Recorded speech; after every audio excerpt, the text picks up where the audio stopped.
नमस्कार प्यारे मित्रों, फिर से हम हाजिर हैं आपके समक्ष एक और नया वीडियो लेकर। मित्रों, वीडियो को पूरी तरीके से समझने के लिए बने रहिएगा वीडियो के शुरू से लेकर अंत तक। मैं अनुराग छिंपा स्वागत करता हूं आपका आपके अपने यूट्यूब चैनल श्री राम अध्ययन मंत्रा में।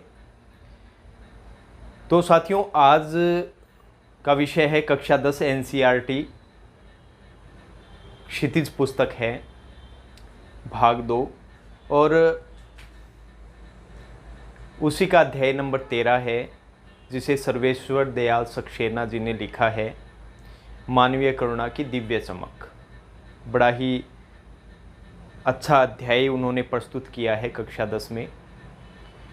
तो मित्रों, अध्याय को करने से पहले हम सर्वेश्वर दयाल सक्सेना जी के बारे में भली प्रकार से जान लेंगे, क्योंकि जीवन परिचय भी उनका पूछ लिया जाता है। कृतित्व, उनकी भाषा कौन सी रही, उनकी मानवीय संवेदना क्या थी, आदि आदि ये चीज़ें हम सब पढ़ेंगे। तो चलते हैं। अगर बात करें सर्वेश्वर दयाल सक्सेना जी की, तो इनका जन्म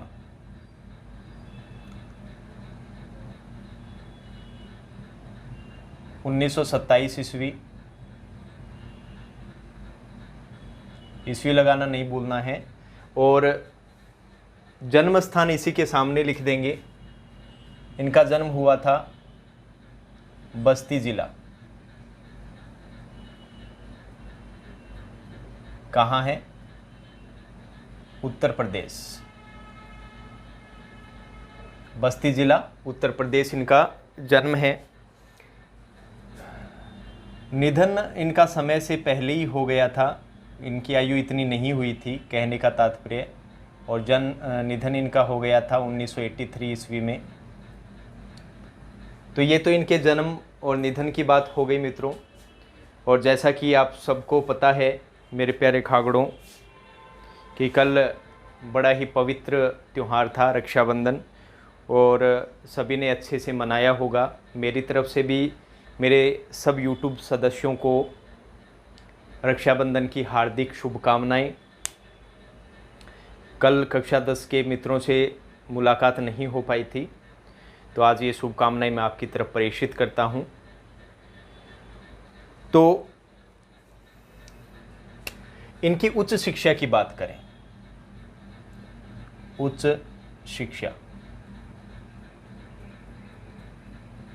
ये उन्होंने प्राप्त की इलाहाबाद विश्वविद्यालय। इलाहाबाद विश्वविद्यालय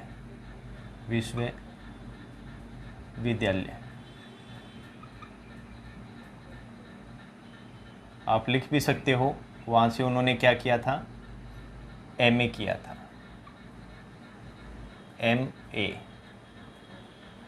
एमए ही मत लिख देना, एमए किया था। साथियों, इसी के साथ साथ छोटी सी जानकारी ये भी आपके पास रहेगी कि इन्होंने 2 पत्रिकाओं का भी संपादन किया। अगर दिनमान पत्रिका की बात करें तो वहाँ उप संपादक के तौर पे इन्होंने कार्य किया था, और पराग अगर पत्रिका की बात करें तो वहाँ बतौर संपादक के तौर पे इन्होंने कार्य किया था। और दिनमान पत्रिका में एक स्तंभ चलता था। स्तंभ का मतलब कोई भी एक राइटर है वो अपने विचार लिख सकता है। तो कोई भी एक पत्रिका के लिए एक लेखक होता है। तो जैसे उदाहरण के रूप में मान के चलिए, ये कोई पत्रिका का पृष्ठ है, तो यहाँ क्या है, एक स्तंभ बना रहता है। जैसे न्यूज़ चलती है ना, जैसे ये न्यूज़ लिखी रहती है, तो ऐसे एक स्तंभ चलता था, और स्तंभ का नाम क्या था? चर्चे और चरखे। चर्चे और चरखे। चर्चे और चरखे नाम से ये लेख लिखते थे। कहाँ? दिनमान पत्रिका के स्तंभ में। इसे स्तंभ लेखन भी कहते हैं। और आपको पता ही है नाम कौन है? सर्वेश्वर जी। कौन लिखते थे? सर्वेश्वर। ये याद रख लेना आप, ठीक है। तो ये साथ साथ में मैंने बता दिया है आपको, आगे इसको लिपिबद्ध कर लेंगे। तो अब बात करते हैं इनकी कृतियों की।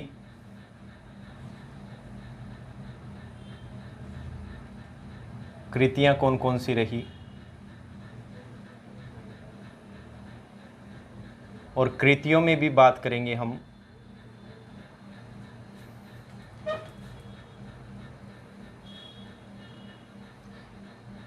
कृतियों में भी किसकी बात करेंगे? काव्य कृतियों की। सबसे पहले काव्य संग्रह।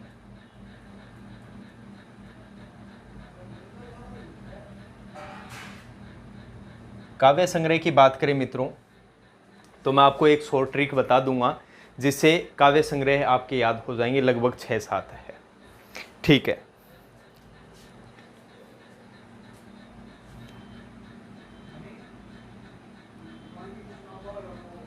कुआनो नदी प्रथम कौन सी है?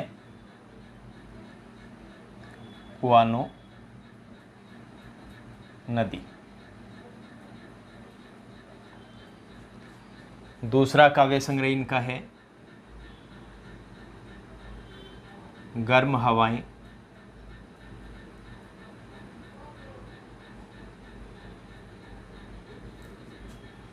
तीसरा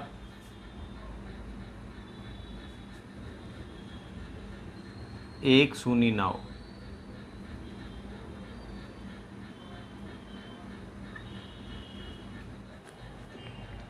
इसके अलावा बांस का पुल, बांस का पुल। इसके बाद में चौथा आप लिख सकते हैं काठ की घंटियां। इसके अलावा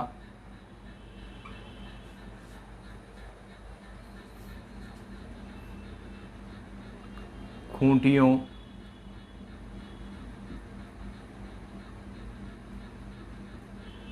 पर टंगे लोग। खूंटियों पर टंगे लोग। और साथ साथ में आप ये बता सकते हो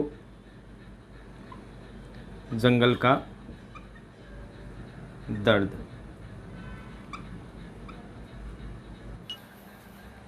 जंगल का दर्द, ये हो गए आपके काव्य संग्रह।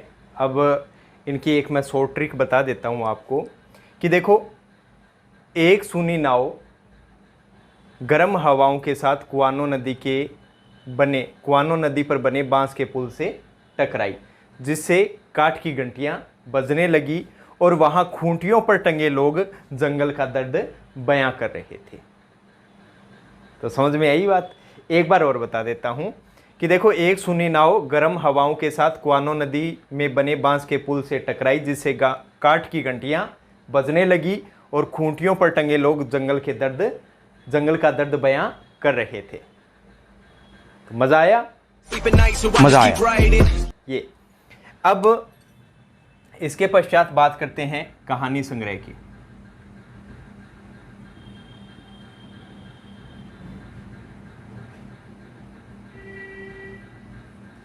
कहानी संग्रह इनका एक ही है, लड़ाई।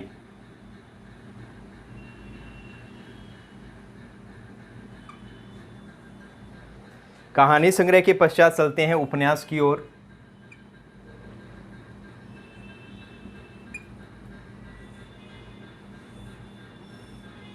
उपन्यास इनका है, 2 उपन्यास इन्होंने लिखे हैं बढ़िया वाले। एक तो है पागल कुत्तों का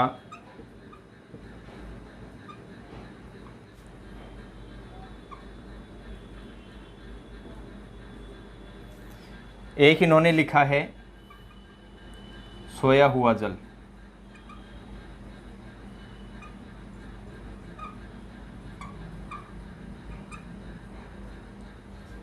दो उपन्यास इन्होंने लिखे हैं। इसके अलावा एक नाटक भी इन्होंने लिखा है। जिसमें आप जान सकते हो बकरी। कौन सी करी? बकरी। बकरी के अलावा इनका बाल साहित्य भी प्रसिद्ध है। बाल साहित्य, बाल साहित्य इन्होंने 3 लिखे हैं। एक तो है लाख की नाक। लाख की नाक। बाल साहित्य का मतलब होता है कि बच्चों के लिए जो साहित्य लिखा जाए, जिसे बच्चे पढ़ सकें और आनंद की अनुभूति कर सकें। तो लाख की नाक के अलावा बतूता का जूता। बतूता का जूता। और इसके अलावा भों भों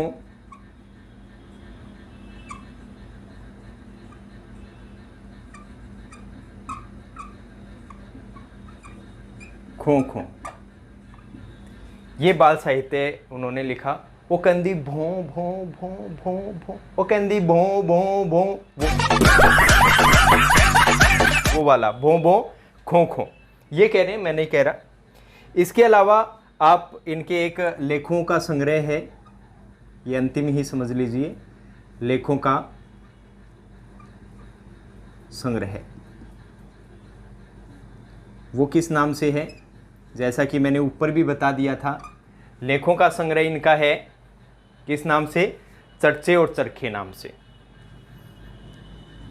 चर्चे और चरखे।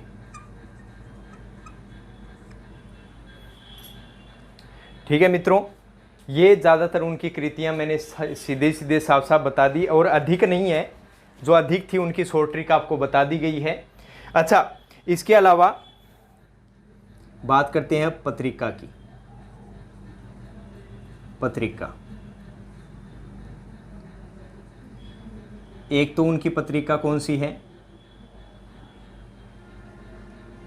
दिनमान। कौन सा मान? दिनमान।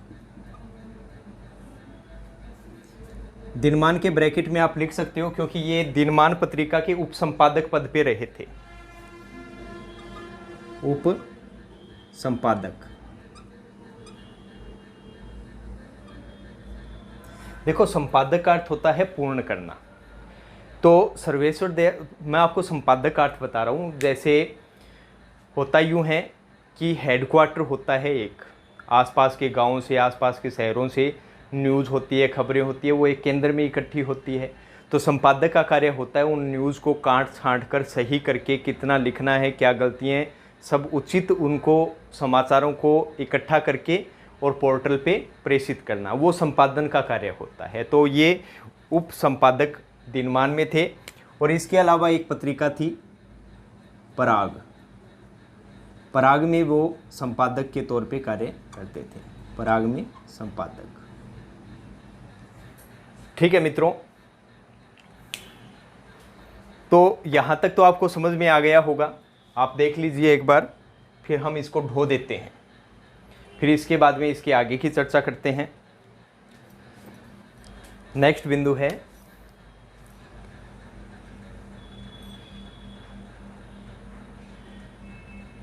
सर्वेश्वर जी कुछ विशेष।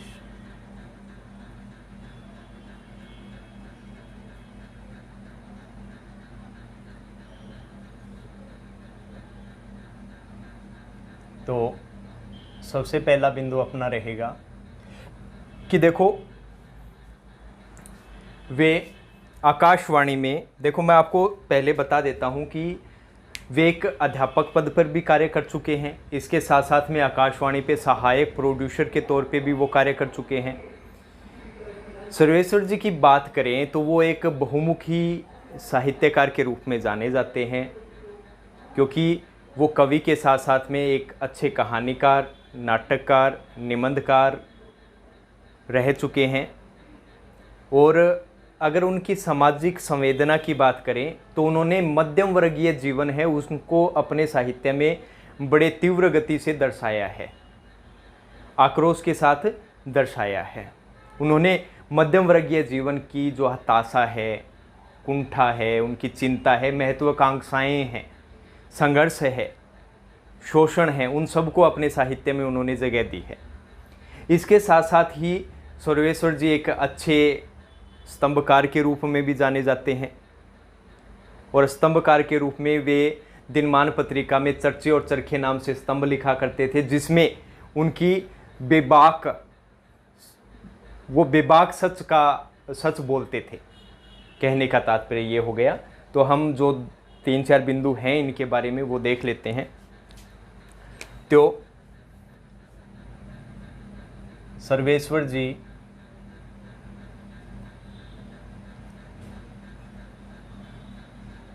अध्यापक पद के साथ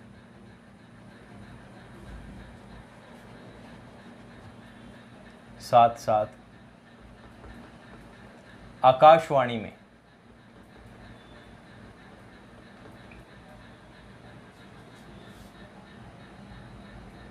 सहायक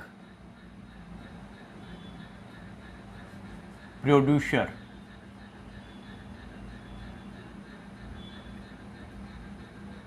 के पद पर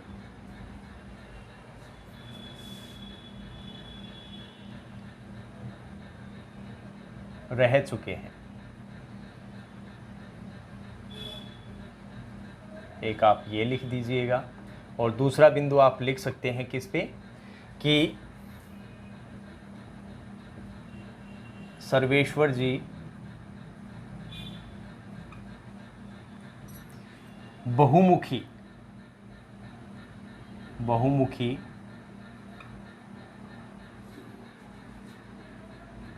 साहित्यकार हैं।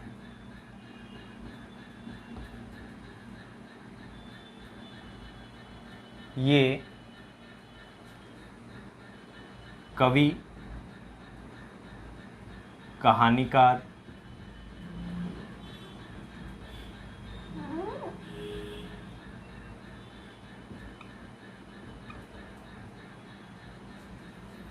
उपन्यासकार,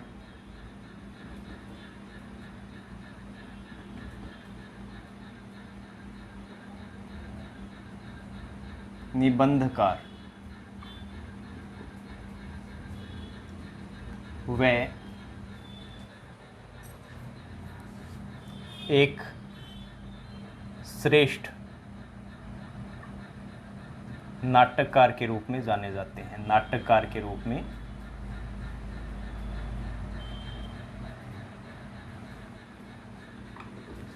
जाने जाते हैं।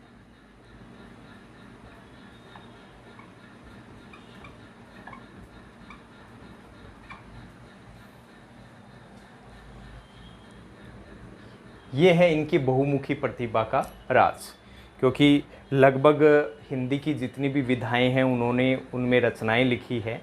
अब इसके साथ साथ में ये एक प्रसिद्धि और रखते हैं अपने साथ, वो क्या कि ये मध्यम वर्गीय जो जीवन है उनकी आकांक्षाओं के लेखक के रूप में भी ये जाने जाते हैं। तो आप लिख देंगे ये मध्य वर्गीय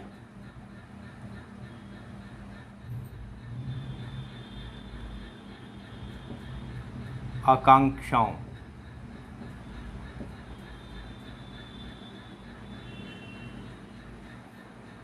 के लेखक के रूप में भी जाने जाते हैं।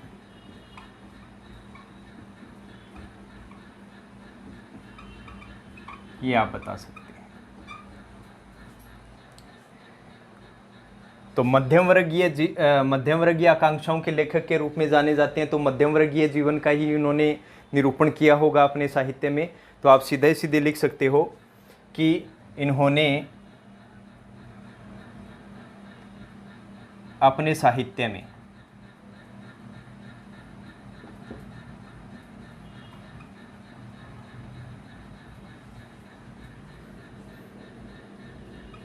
मध्यवर्गीय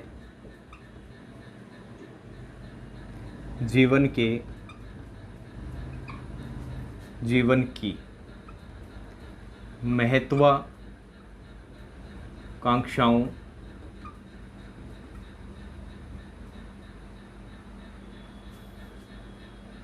शोषण संघर्ष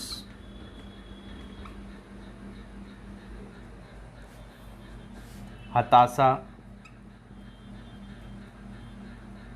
व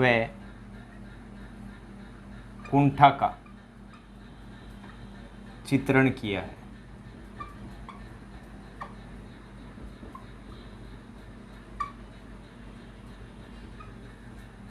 ये आप बता सकते हो।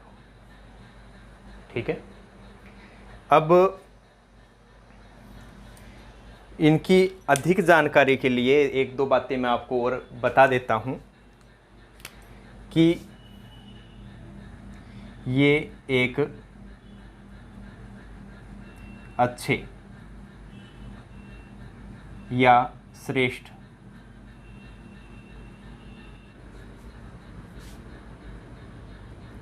स्तंभकार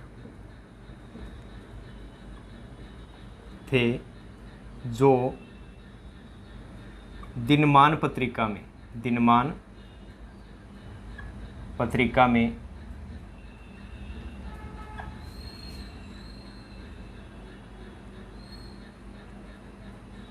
चर्चे और चरखे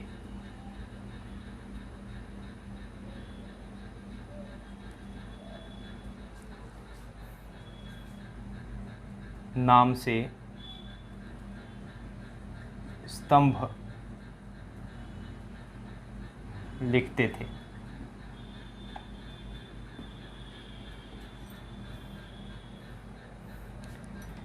अब जबकि वैसे तो मैंने पहले ही आपको समझा दिया था कि स्तंभ लेखन क्या होता है।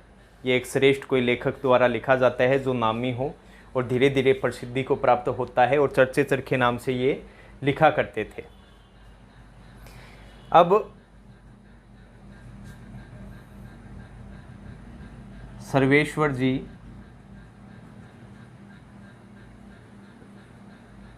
अपने स्तंभ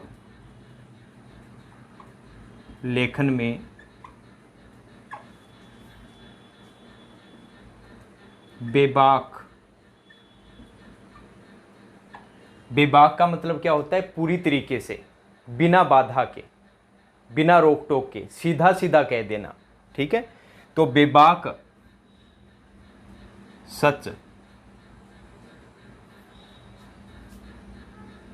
कहने का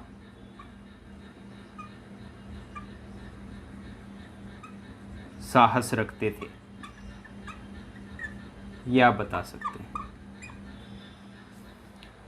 ठीक है, और सबसे महत्वपूर्ण बिंदु आप ये लगा लेंगे, सबसे इम्पोर्टेंट। आपने एक काव्य संग्रह पढ़ा था, कौन सा? खूंटियों पर टंगे लोग। खूंटियों पर टंगे लोग पर इन्हें मिला था साहित्य अकादमी पुरस्कार, वो लिख दें, ये इम्पोर्टेंट है, ये पूछा भी जा सकता है। तो इनके काव्य संग्रह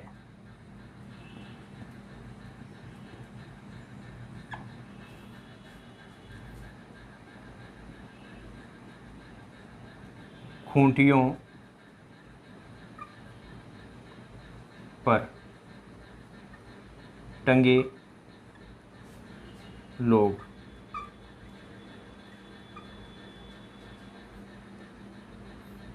पर साहित्य अकादमी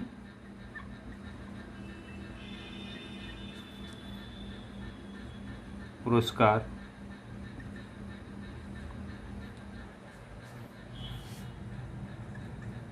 प्राप्त हुआ।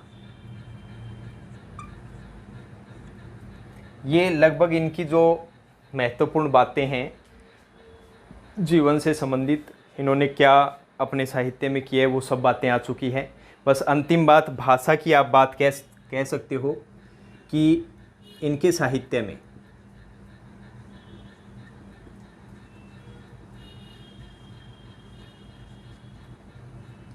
भाषा की कठिनाई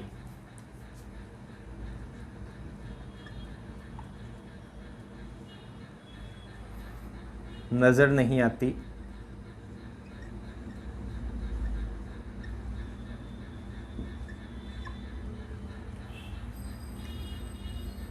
इन्होंने सरल, सहज,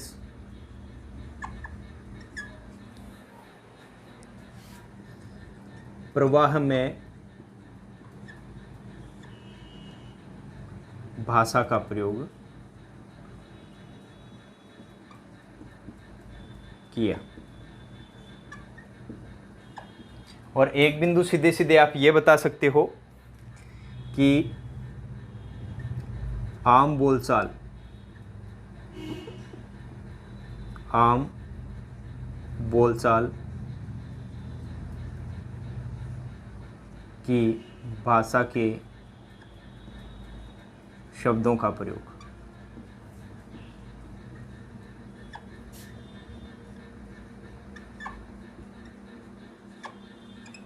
इनके साहित्य को विशिष्ट बनाता है।